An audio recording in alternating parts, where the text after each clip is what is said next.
Masarap mahalin ng taong nagsasabing, alam kong mali ito sa mata ng lipunan at bawal ito sa batas ng simbahan.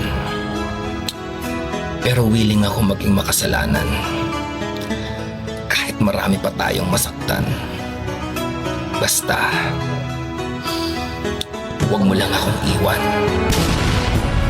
Ano man ang mangyari, di kita